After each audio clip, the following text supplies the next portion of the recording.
네, 이번 시간에는 삼국시대 첫 번째 시간 배워볼 거야. 어디 배우고 있냐? 최초의 나라 고조선 배웠고, 지난 시간에 여러 나라 배웠지?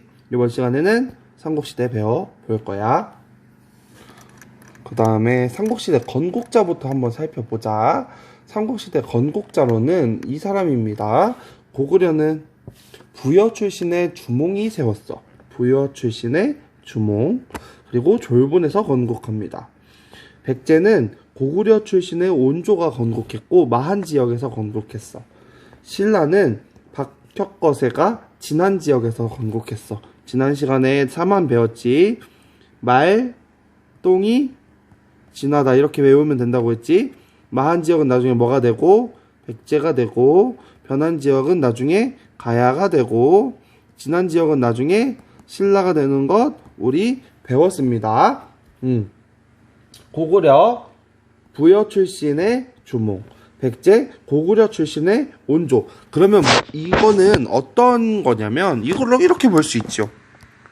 부여에서 뭐가 왔고 고구려가 왔고 고구려에서 백제가 왔어. 그치? 그러면 너네 수학 배웠니? A는 B는 C다. 그러면 뭐야? A는 B고 B는 C다. 이렇게 1번, 2번을 놓고 식을 두 개 만들어서 푸는 문제 우리 중학교 2학년 때 배웠고 고등학교 1학년 때도 똑같이 배웠을 거야. 마찬가지로 부여랑 고구려랑 그러면 비슷했지? 풍습이? 그리고 고구려랑 백제가 풍습이 비슷하겠지? 그러면 백제에도 부여의 흔적이 남아 있겠지. 요것들도 배워볼 거예요. 뒤에서 배울 거야. 뭔 소리인지 알겠지? 어렵지? 않아요. 각각 누가 세웠는지 각각의 이야기는 그냥 충분히 찾아볼 수 있으니까 찾아볼 수 있도록 하겠습니다. 넘어갈게요. 부체제 배워보겠습니다. 부체제. 요거는 얘들아 참고용. 외울 필요 참고용이고 외울 필요 없어. 그냥 이해만 해도 좋을 것 같아. 이거 대학 수준의 내용이기도 합니다. 선생님 후배들이 선생님 영상 보는데요. 선생님 후배들이 이것을 보면 이런 것도 고등학생이 한다고 하는데 교과서에 나와 있습니다. 교과서에 나와 있으니까 한번 살펴보자. 부체제라는 거는 뭐냐면 나라가 어떻게 형성되냐를 보는 거야. 점점 이렇게 커지는 과정에서 나오는 게 부체제라는 내용입니다. 그러니까 아주 작은 부족이 있는데 이 부족이 연합하고 점점 커져서 나라를 이루고 이 나라가 정말로 강해지는 과정 중에 있는 게 부체제인 거야. 이해했지? 아주 부족들보다는 부체제가 훨씬 더 큰 개념이고 부체제를 지나서 중앙 집권이 되는 거거든. 중앙집권 국가가 되는 거거든. 그래서 이 부체제 한번 내용을 살펴볼게요. 그럼 부체제는 핵심 내용이 뭐냐면 삼국은 여러 부가 모여서 구성한 연맹이란 얘기야. 그러니까 이 나라가 A라는 부, B라는 부, C라는 부가 연합해서 만든 게 이 나라라는 거야. 그러니까 이 나라를 고구려라고 바꾸면 고구려는 계루부, 소노부, 절노부, 연노부, 순노부와 같은 5가지 부가 모여서 나라를 만든 거야. 근데 이 부하고 A라는 부하고 B라는 부하고 C라는 부는 독립적이야. 그러니까 같은 한 나라로 엮여 있지만 다 독립적인 거라고. 그러니까 이 부의 짱은 알아서 자기 마음대로 신하를 통해서 지배하고 자기 마음대로 지배하게 돼. 뭔 소리인지 알겠니? 그래서 A라는 부는 B에 간섭하지 않아. B도 A라는 거에 간섭하지 않아. 이게 부체제야. 그러니까 부하고 부가 연합해서 만든 거다라고 생각하면 쉽습니다. 각 부의 지배자는 영역과 백성을 거느리고 자체적으로 관리를 임명해요. 자기 마음대로. 그러니까 자기 마음대로 여기 이 부 안에서는 이 지역 안에서는 이 부의 짱인 이 부족의 짱이 이 부의 짱이 모든 것을 지배하는 거야. B라는 지역의 부도 당연히. 그러면 왕은 어떤 사람이 왕에 임명하냐면 이 사람이 왕이 임명하는 거야. 가장 강한 부의 지배자가 왕인 거지. 그러면 예를 들어서 A, B, C 중에 A 부족이 제일 힘이 세다. 그러면 이 부족의 장이 왕이 되는 거지. 근데 이 왕은 다른 부족에 간섭을 할 수 있다 없다? 할 수 있어도 아주 미약하다고. 아주 미약하다고. 그러니까 영향력이 되게 적다고. 있을 수 있지만, 왕이지만 모든 지역을 아우를 만큼 강한 권력이 아니야. 국가의 중요한 일은 귀족회의를 통해 결정해.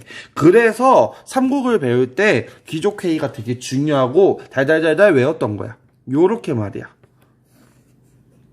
고구려는 제가회의, 그리고 고구려의 짱을 대대로라고 부르고 제가회의의 짱을, 백제는 정사함회의, 정사함회의의 짱을 상좌평, 제일 위에 앉는다고 해서 상좌평이라고 얘기하고, 신라는 화백회의라고 하고, 다른 귀족보다 상대적으로 높다고 해서 상대등이라고 불러.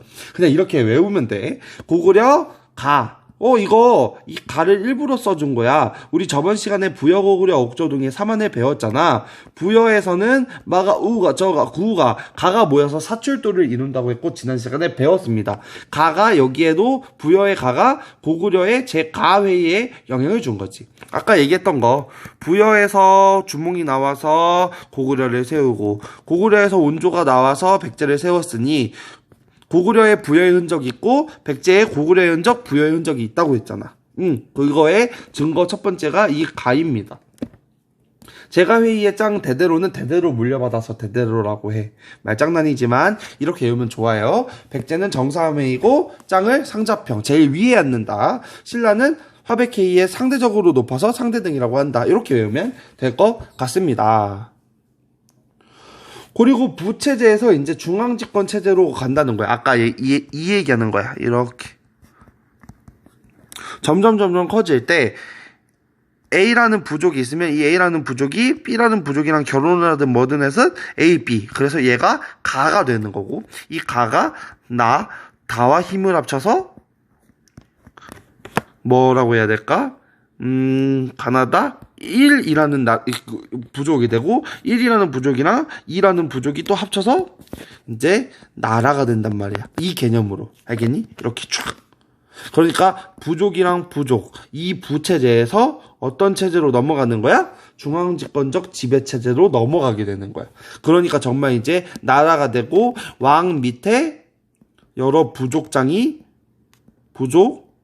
장들이 이렇게 있는 형태로 왕의 권력이 세지는 걸, 그걸 중앙집권적 지배체제라고 부릅니다. 이해했지? 어렵지 않지?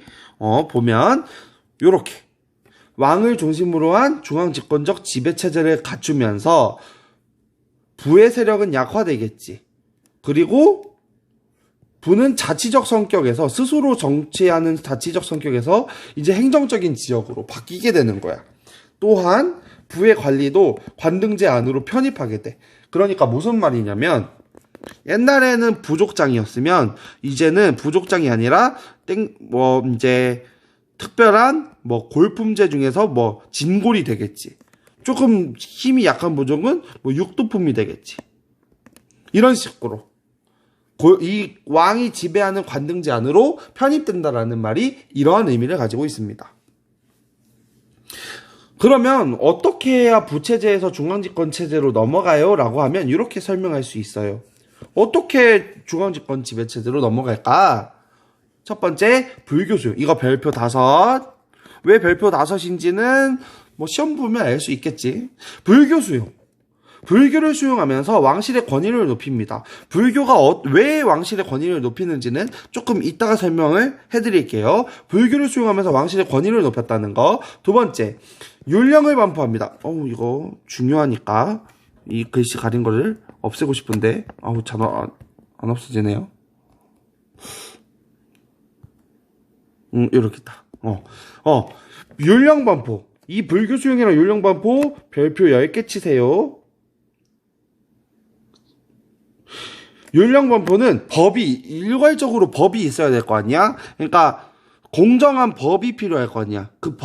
이 법으로 인해서 이 부족, A 부족이랑 B 부족이랑 C 부족이 있으면 동등하게 저 법을 적용받아야 될 거 아니야. 그러면 통치체제가 정비되고 점점 왕의 힘이 강해지겠지. 왜 우리한테만 그래요가 아니라 이러한 율령으로, 이러한 법으로 나는 너를 지배할 거야 라면서. 이 법을 근데 누가 만들어? 왕이 만드니까. 그럼 왕의 권한이 세지겠지.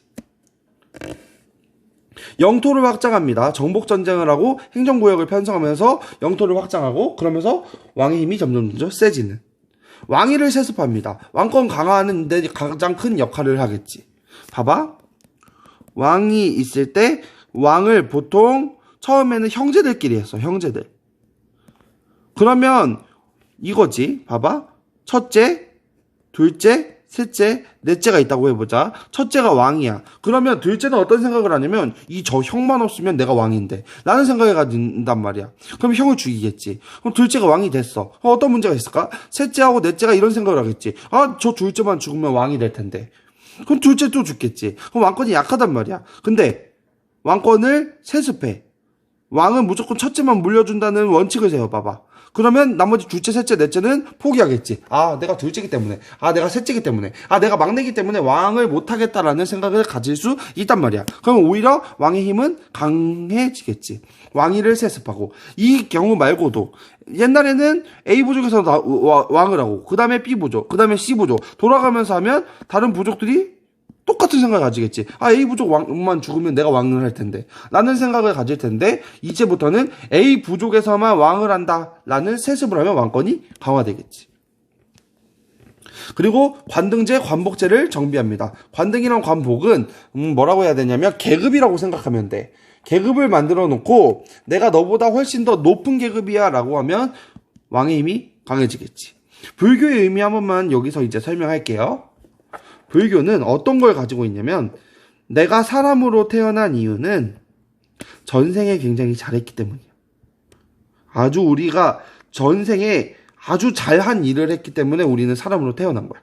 그러고 지금도 잘하면 다음 생에도 사람으로 태어날 거야 가 불교의 핵심 윤회라는 사상이야. 불교의 사상 중에 핵심 윤회라는 사상은 이 기본의 업설이라고 하는데, 업설. 너의 업 때문에 너가 지금 이렇게 태어난 거야. 너가 사람으로 태어난 이유는 전생에 잘했기 때문에 사람이야. 지금 생에 잘하면 너는 다음 생에 사람으로 태어날 거야. 이렇게. 내가 왕인 이유, 이렇게 설명하는 거야. 내가 왕인 이유는 내가 전생에 정말 나 진짜 잘했어. 나 전생에 너무 착한 일을 많이 해서 내가 왕으로 태어난 거야. 그리고 나 지금 정치를 잘해서 나는 다음 생에도 왕으로 태어날 거야. 이게 불교의 영향이라고. 너가 노비인 이유는 너가 운 좋게 사람으로는 태어났지만 지난 생에 굉장히 거지 같은 쓰레기 같은 짓을 한 거야. 그래서 너 노비로 태어난 거야. 그러니까 너 요번 생에 잘하면 너 다음에는 너도 왕으로 태어날 수 있어. 이게 불교의 핵심 내용. 윤회라는 사상, 업설이라는 사상이야. 그러면 왕이 왜 왕인지 설명하지 않아도 돼. 이걸로 설명이 끝나버리는 거야. 내가 왕인 이유는 내가 전생에 굉장히 잘했기 때문이야. 그러니까 나는 왕인 거야. 그러니까 너는 내 지배를 받아야 돼. 내 지배를 받는 게 당연해. 이게 불교의 역할이야. 불교를 수용하면서 어떻게 되겠어? 점점 부체제가 아니라 중앙집권으로 넘어가겠지. 이 두 개는 정말 중요합니다. 불교를 수용하는 이유 뭐라고? 왕실의 권위를 높여줬다고. 율령 반포도 똑같은 경우로 통치체제가 정비된다고. 뭔 소린지 알겠지?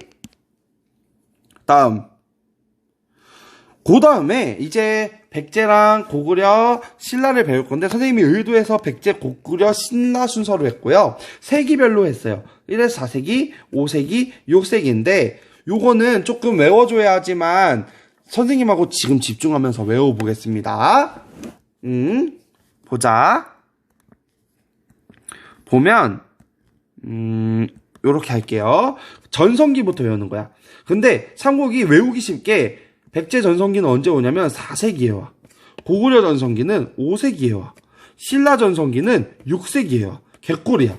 그리고 전성기 왕은 왕 먼저 외워보자. 백제 전성기 왕은 근초고 왕이야. 고구려는 광장왕이야. 너네 광장왕 들어봤니? 광장왕. 광개토, 장수 이렇게. 첫 글자 떠는 거야. 광장왕. 그 다음에 신라는 법진왕. 법흥, 진흥. 이렇게. 이거부터 외워. 전성기부터 얘들아. 뭐부터 외우라고? 전성기부터 외우라고. 4세기 백제 전성기 근초고왕, 고구려 광장왕, 신라 법진왕. 이렇게 4세기 5세기 6세기 4세기 전성기 백제 전성기 근초고, 5세기 광장왕, 6세기 법진왕. 됐니? 전성기 다 외웠어. 그 다음에 얘들아, 사람이 태어나자마자 응애 태어났어. 태어나자마자 막 뛰니? 아니란 말이야. 처음에는 기다가, 나중엔 아장아장 걸음마다가, 그리고 뛰겠지. 마찬가지야. 나라가 건국됐어. 처음부터 전성기야? 아니야. 기틀을 닦아준 왕들이 있어. 그 왕들을 외워보자. 기틀을 닦아준 왕이야. 백제는 한 명 있어. 고이고이 고이왕. 고이고이 고이왕. 고이고이 고이왕. 근초고왕 전에 기틀을 닦은 왕이 누구라고? 고이왕. 고구려는 많아. 근데 지금 리드미컬하게 외워보자. 따라해. 태조, 고국천, 미천, 고국원, 소수림. 얘들 선생님 너무 많아요. 많아. 어쩔 수 없어. 그냥 외우는 거야. 리드미컬해. 태조왕, 고국천, 미천, 고국원, 소수림. 야 봐봐. 천천, 고국. 이게 리드미컬하다고 나름. 그리고 얘들아, 이거 왕왕왕 붙이면 외우기 헷갈리거든. 따라하면서 외워. 그냥 태조왕, 고국천, 미천, 고국원, 소수림. 됐지? 다 외웠지? 학교에 종치네요. 태조왕, 고국천, 미천, 고국원, 소수림. 광개토, 장수. 그러니까 광개토 장수왕이 전성기 이루기 전에 이 왕들이야. 태조, 고국천, 미천, 고국원, 소수림. 그리고 광장왕. 신라는 2명 있어. 뇌물왕이랑 지증왕이야. 쉽지? 어렵지 않아요? 그 다음에 백제는 추가로 외우는 왕이 있어. 고이 근초고 다음에 침류왕이라는 왕이 있고, 그리고 계로왕이라고 하는 계로왕이 있어. 계로왕. 그리고 백제가 전성기가 빨리 와서 백제는 전성기가 픽 오고 칙 폭망하는 나라거든. 근데 이 폭망하는 속에서 백제가 이렇게 폭망하다가 우리 다시 잘해보자, 이렇게 잘해보자 하다가 다시 망하는 백제의 그래프를 그릴 수 있는데, 잘해보자 하는 왕이 이렇게 있어. 3명인데 동성왕, 무령왕, 성왕이야. 이게 백제가 다시 잘해보자 노력했던 왕들. 동성왕, 무령왕, 성왕. 이렇게 왕들 다 외웠을 거라고 생각하고 한번 해보겠습니다. 어우씨, 이거 선생님이 요거를 전으로 넘어가야 되는데, 해보자. 다시 전성기 왕부터 해보는 거야. 백제 근초고, 고구려 5세기 광장왕, 광개토 장수, 6세기 신라 법진왕, 법흥 진흥이었지. 좋아요. 그러면 그러니까 나라가 만들어지자마자 바로 전성기다? 아니라는 거지. 근초고 전에 고이고이 고이왕. 고구려는 많았지만 우리 외워봅시다. 태조, 고국천, 미천, 고국원, 소수림. 리드미컬하게 외우면 돼. 태조, 고국천, 미천, 고국원, 소수림. 그 다음에 신라는 셋이었어. 뇌물, 지증. 백제는 계로왕이라는 계로왕이 중간에 있었고, 그 다음에 폭망하던 백제를 다시 일으켜보려고 했던 왕들, 동성왕, 무령왕, 성왕 배워볼 거야. 됐니? 이 왕들을 외워야 뒤에 수업 내용이 훨씬 더 이해하기 쉬우니까 왕들 꼭 외워주세요. 넘어갈게요. 이거 외워야 뒷부분 할 수 있어. 유튜브 강의니까 돌려가면서 계속 외우세요. 좋아요. 일단 백제 전성기 시대부터 볼 거야. 4세기 백제 전성기왕 누구야? 근초고왕이야. 근초고왕을 보기 전에 백제의 기틀을 닦았던 고이왕을 보겠습니다. 고이왕은 왕권을 강하기 위해서 무엇을 했나 봅시다. 관복을 제정하고 목지국을 병합합니다. 목지국이라고 하는 나라가 있는데 이 나라를 병합하면서 백제가 점점 세지게 돼요. 관복은 뭐냐면, 선생님 얼굴 너네가 봐서 알겠지만 선생님 어때? 너무 젊어. 선생님 너무 젊어. 그래가지고 학교 선생님들이 날 처음 보는 사람은 선생님이 아니라 학생인 줄 알아요. 근데 선생님이 양복을 입거나 조금 교사처럼 입으면 선생님이 젊어 보여도 어때? 아, 저 사람은 교사구나 알게 되는 거지. 너네 중에서 늙어 보이는 애들 있단 말이야. 너네 중에 늙어 보이는 애들이 있어. 근데 너네를 학생으로 인식하는데 가장 좋은 건 뭐야? 너네가 교복을 입으면 어때? 바로 늙어 보여도 학생이구나 한단 말이야. 무슨 말인지 알겠니? 이 관복을 제정한다라는 의미는 옷 색깔만 봐도 저 사람이 나보다 높은지 나보다 낮은지를 아는 거야. 어떤 게 생기는 거야? 위계 질서가 생기는 거야. 그럼 왕권이 강화되는데 큰 역할을 하겠지. 관복 자체가, 옷 자체가. 그 다음에 근초고왕의 업적 볼게요. 근초고왕은 이렇게 많습니다. 부자상속. 아까 부자상속의 의미 설명했는데 기억나니?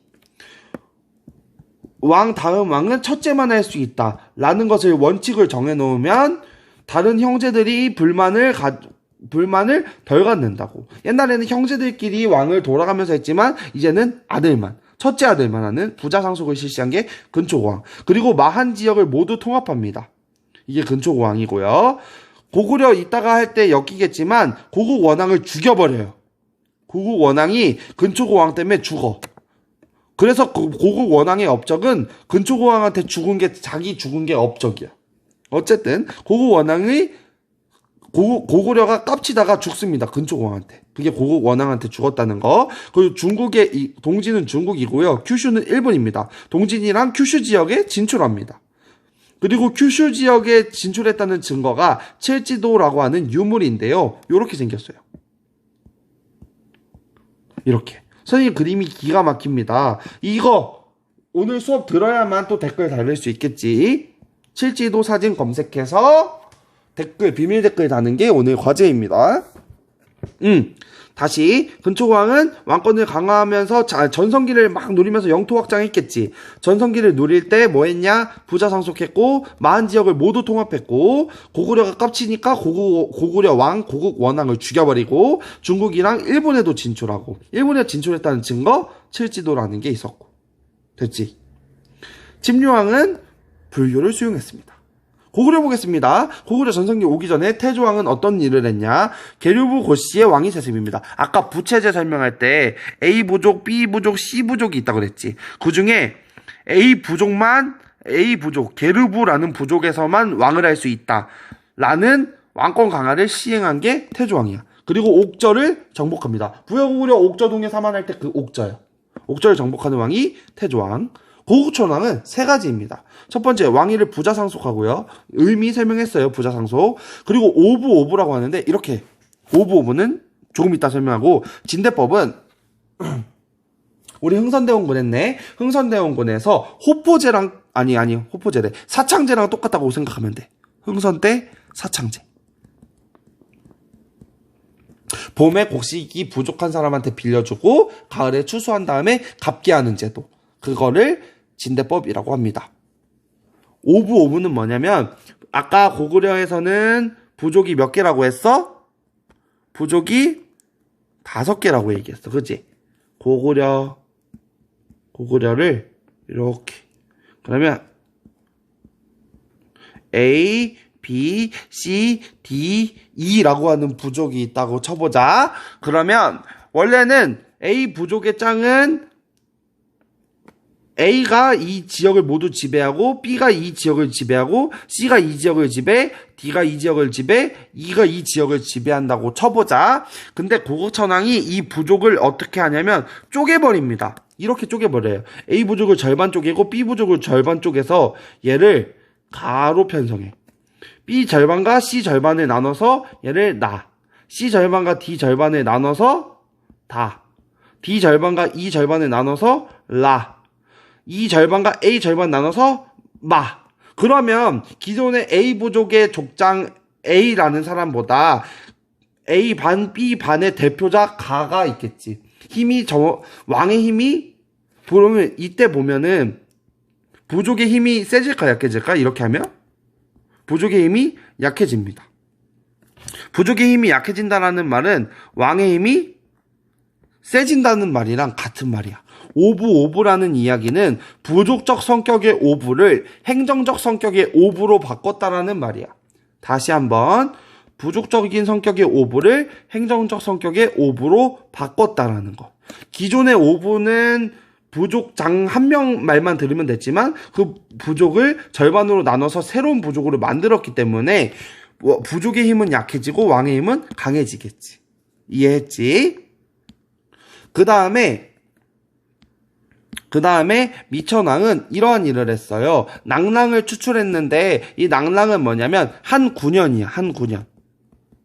그 고조선을 멸망시키고 한 무제가 고조선 자리에 한 9년, 한 4군을 설치했다고 얘기했잖아. 한 4군 중에 낭랑군을 축출하면서 중국 세력의 간섭을 모두 벗어나게 됩니다. 미천왕 때부터요. 그리고 고국 원왕은 업적 우리 배웠지? 근초고왕한테 죽은 게 업적이야.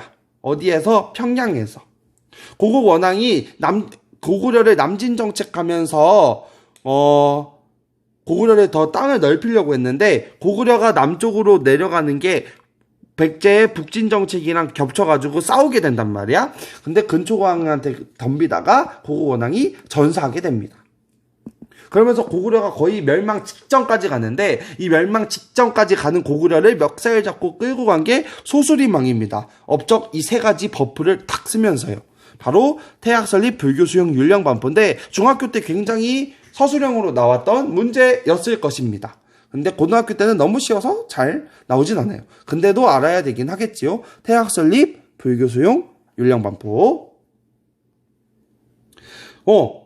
그 다음에 얘들아 지도가 이제 이렇게 나올 거야. 프린트에도 보면 지도가 나와 있는데 이 나라의 전성기의 지도를 요것만 보면 알 수 있어. 바로 이 강이 무슨 강이니? 우리 첫 번째 시간에 했잖아. 이 강 파란색으로 해볼게. 요 강 얘들아. 요 강이 무슨 강이야? 한강이야. 전성기는 얘들아 삼국의 전성기는 한강을 차지하고 있으면 한강을 차지하면 뭐야? 전성기야. 지금 이 한강을 차지하고 있는 나라가 뭐야? 백제야. 백제가 이렇게 차지하고 있지. 백제가 한강 유역을 차지하고 있어. 그러면 이거는 몇 세기? 4세기에 누구 전성기란 얘기야? 근초고왕 전성기란 얘기야. 이해했니? 무슨 말인지 알겠니?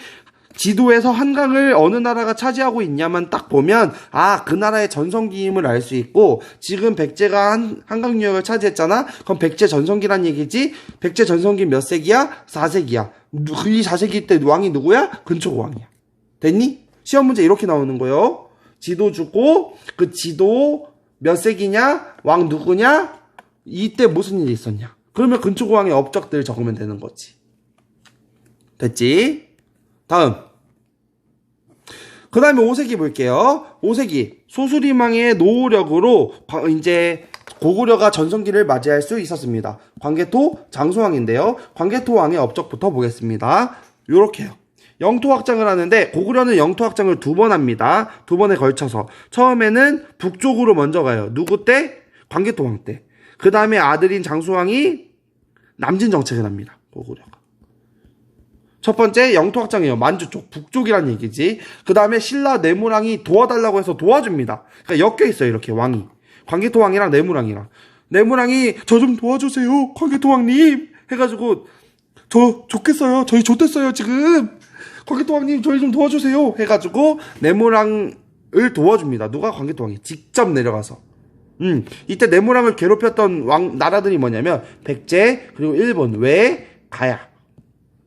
백제 외 가야가 연합해서 신라를 조지는데 신라가 이때 너무 급해가지고 광개토 왕한테 도와달라고 그래. 광개토 왕이 직접 5만 명의 군사를 말 타고 내려가가지고 내무랑을 도와줍니다. 요게 엄청 이 내무랑의 업적이기도 하고 광개토 왕의 업적이기도 하고 둘이 얽혀있기 때문에 되게 중요하고 의미 있어요. 그리고 광개토 왕은 자기가 전 세계의 짱이라고 생각하면서 스스로 연호를 사용합니다. 중국의 연호가 아니라 자기 스스로 영락이라고 하는 연호를 사용합니다. 되게 의미 있는 거야, 이거 자체가. 그러면 다음. 내무랑의 업적 보겠습니다. 내무랑의 업적은 3번이 별표겠지. 광개토 대왕의 도움으로 백제 외 가야를 물리칩니다. 이 물리친 증거가 이렇게 남아있어요. 호명그릇. 호명그릇이랑 광개토 대왕 릉비에서 내무랑이 광개토 대왕에게 요청을 했고 광개토 대왕이 직접 내무랑을 도와줬다라는 증거가 남아 있습니다. 호우명그릇과 광개토대왕 릉비. 그리고 내무랑은 이렇게 고구려 도움을 받으면서 외침을 막아냈잖아. 그러면서 뭘 하냐면 처음으로 마립간이라고 하는 칭호를 사용하고요. 김씨의 왕위 세습을 이뤄내는 게 내무랑입니다. 김씨가 왕위를 세습해요. 그리고 마립간이라는 칭호를 사용한다는 거. 일단 다시 고구려 넘어가 볼게. 고구려 광개토대왕이 이러한 일을 했고 장수왕이 남쪽으로 내려갑니다. 영토확장이에요. 남쪽. 그래서 남진정책이라고 하고 남진정책하기 위해서 수도를 평양으로 옮깁니다.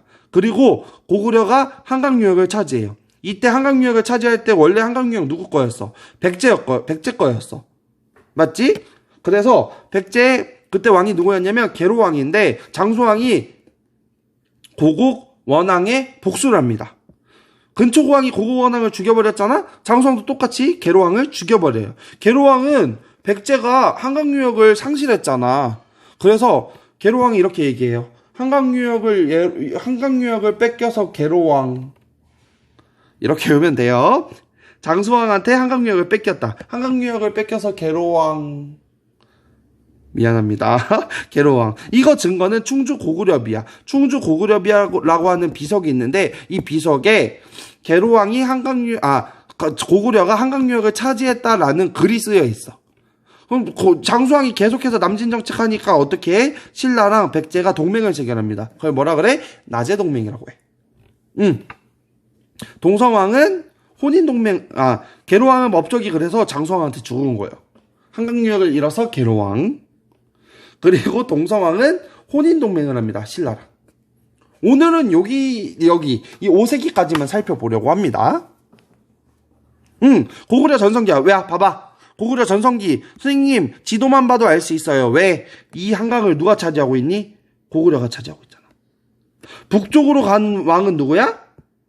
북쪽으로 간 왕은 광개토야. 남쪽으로 가는 왕은 남진정책. 평양천도하고 남진정책하는 왕은 누구야? 장수왕이야. 요거 구분해야 돼.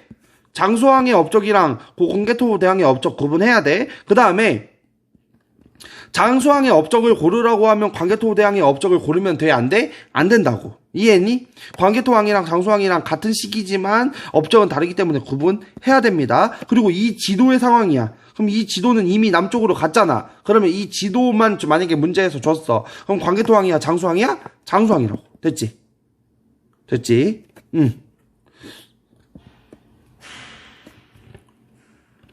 넘어갈게요. 고구려의 천하관에 대해서 살펴볼게요. 5세기야. 5세기. 고구려 전성기. 4세기 4세기는 누구 전성기야? 백제 전성기야. 왕 누구였어? 근초고. 5세기는 누구야? 고구려. 왕 누구야? 광개토, 장수. 6세기는 누구야? 신라. 전성기 누구야?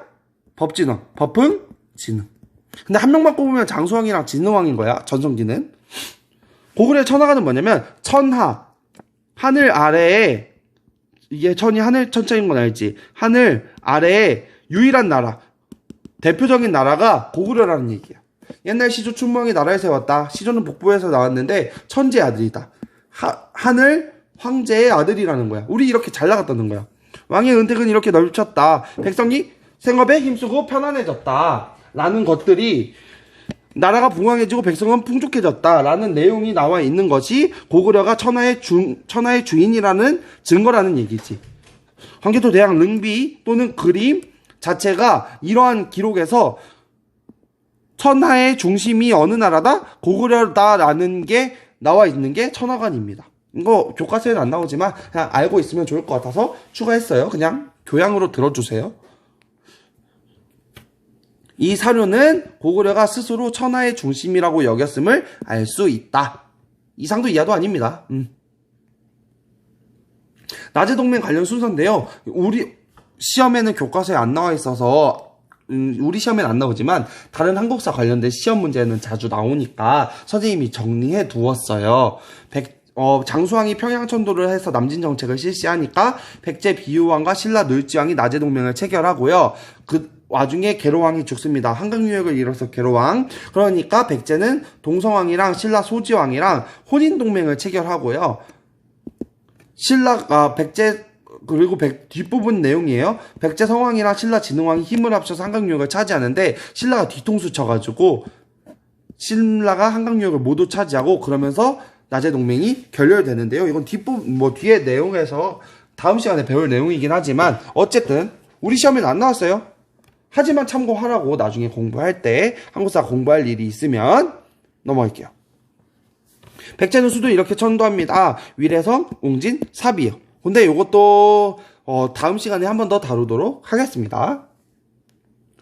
마지막 신라. 신라는 왕호, 왕이라고 하는 직책을 옛날에 마지막을 왕이라고 하고 옛날에 거서관, 그 다음 차차홍, 그리고 이사금, 그리고 마립간, 그리고 왕으로 호칭이 변합니다. 그러니까 처음에 왕이라고 바로 부르지 않았어요. 왕은 중국에서 왕이라고 불렀기 때문에 우리도 왕이라고 부른 거지. 기존에는 신라에서는 마립간이라고 한 거야.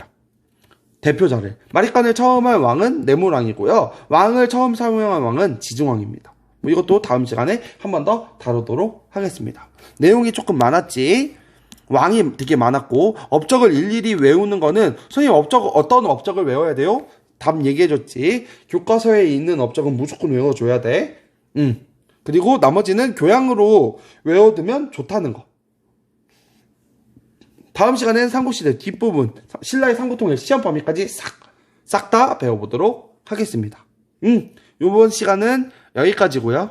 다음 시간에 만나도록 할게요. 오늘 수업 잘 들었으면 구독, 좋아요 먼저 누르면 좋을 것 같지. 오늘 수업은 여기까지 할게요.